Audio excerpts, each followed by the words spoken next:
Olá, estamos chegando no último episódio da nossa caminhada, pensando um pouco sobre o cristão e a política.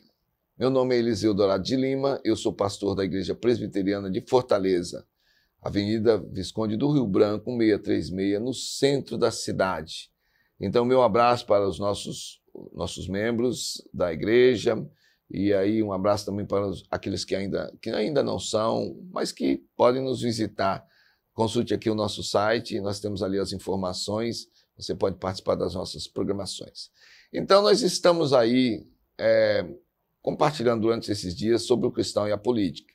No primeiro episódio, batemos bem na tecla da necessidade que o crente tem de conhecer, de buscar conhecer candidatos, partidos, ideologias, buscar informações, não se enganar com as propagandas, muita propaganda, e parece que não fica ninguém de fora.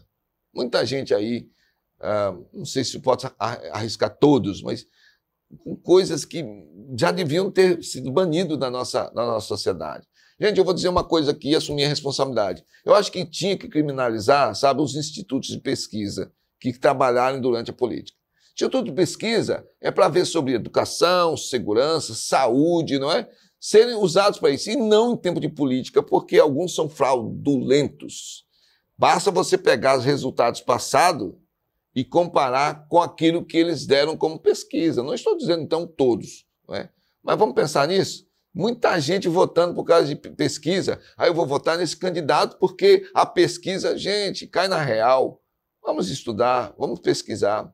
Nós vimos no episódio 2 que nós temos uma herança histórica, os crentes têm, tratando bem, influenciando culturas através de homens sérios, desenvolvendo uma política segundo os princípios bíblicos. Vimos no episódio 3 que o cristão tem o desafio de ser íntegro, seja ele candidato ou eleitor. E ontem nós vimos a responsabilidade espiritual dos crentes na política.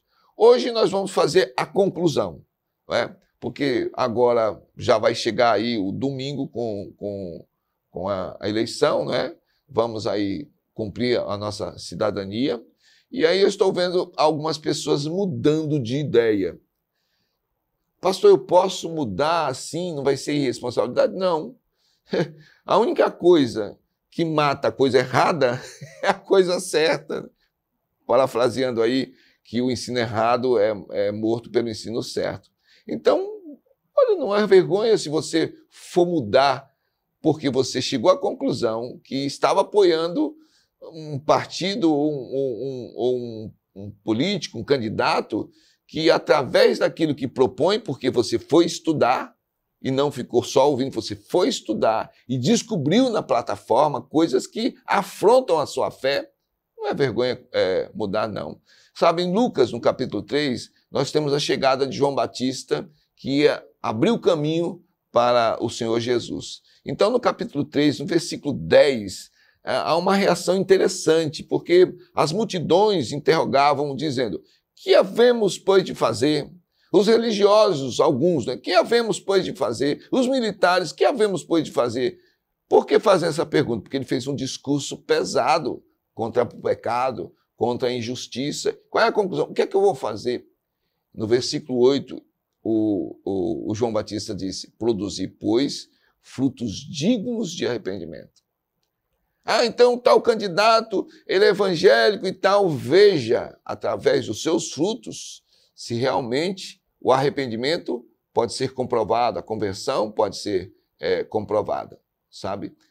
Veja se as atitudes mudaram realmente, se a conversa mudou, porque fica cada vez mais difícil, sabe? Há uma ingenuidade, gente que não estuda, falando sobre ditadura, falando sobre fascista, genocídio, e não sabe o que isso significa. Eu posso estar defendendo um fascista, porque eu não sei o que é fascismo, e atacando outra pessoa, dizendo que é fascista, porque eu não conheço fascismo. Vamos estudar e pesquisar. O crente precisa crescer no seu conhecimento, sabe? Nós não podemos agir sem conhecimento profundo nesses momentos aqui. Então a igreja, ela tem que orar. Sim, ela tem que orar, ela tem que usar a palavra de Deus, mas ela tem que ser orientada para que não haja um número expressivo de irmãos queridos que ainda vão escolher o caminho errado, errado que eu digo na comparação com seus princípios, porque estão acreditando em coisas que são apresentadas através da mídia, principalmente por parte daquelas pessoas que já tiveram seus nomes envolvidos em processos por causa da corrupção. Aqueles que antes eram contra aquele outro e hoje está junto com aquele outro. O que é isso? Então são interesses. Nós precisamos entender que o político ele é eleito para trabalhar para o povo e não em seu próprio benefício. Ele como nós já usamos textos bíblicos, ele tem que defender a causa, sabe, do necessitado, ele deve defender a causa do pobre e não se tornar rico, cada vez mais rico, principalmente tirando dinheiro de setores importantes como saúde, como o trabalho das crianças. A igreja tem que orar, é verdade, mas ela não pode fechar como comunidade com este ou aquele candidato, com este ou aquele partido. Ela tem que orar, mas ela precisa realmente buscar a orientação e comparar, eu volto a dizer mais uma vez, já vamos concluir aqui, com os princípios bíblicos.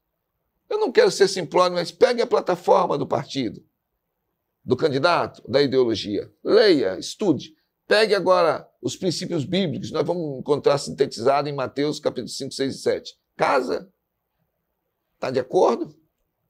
O que é proposto aqui com relação à sexualidade bate com o que é proposto aqui? Está de acordo?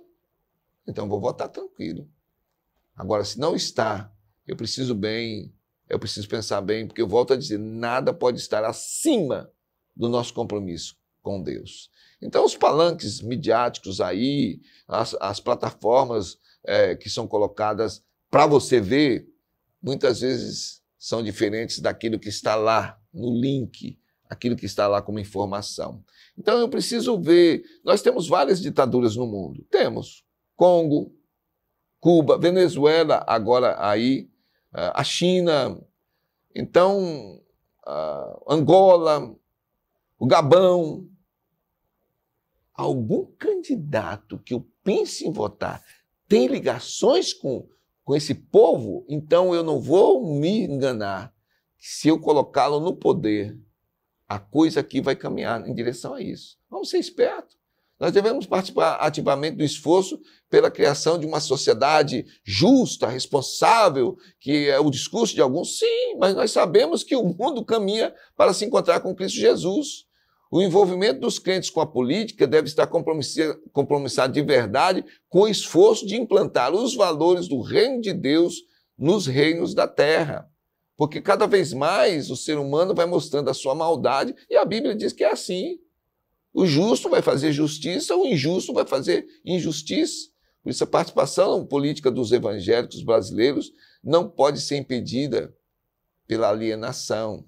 O crente que eu não discuto política, religião, futebol, porque cada um tem a sua posição. Não, você deve discutir sim, não é brigar, não, discutir.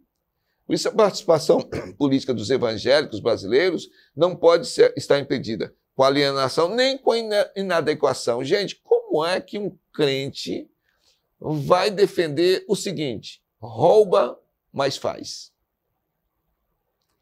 É dando que se recebe. Essa mentalidade vai colocar gente corrupta, vai manter a cultura da corrupção. Então, há uma necessidade de uma mudança na realidade social. É possível? É. Jesus impactou o mundo político da sua época com seus ensinos e ações. Ele foi morto, na verdade, por isso, ressuscitou.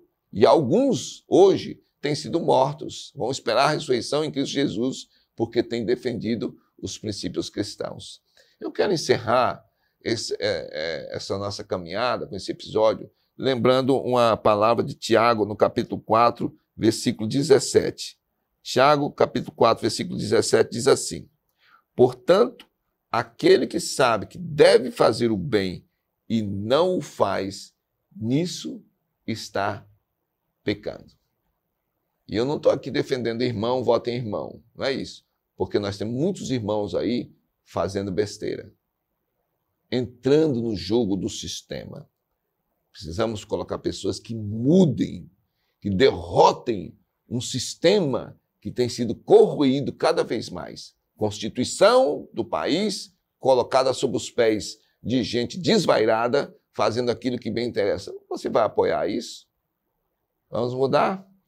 Orar, pesquisar e votar com responsabilidade. Que Deus abençoe os cristãos nessa política. Um grande abraço. Esperamos aí pelos resultados, confiando totalmente na providência divina.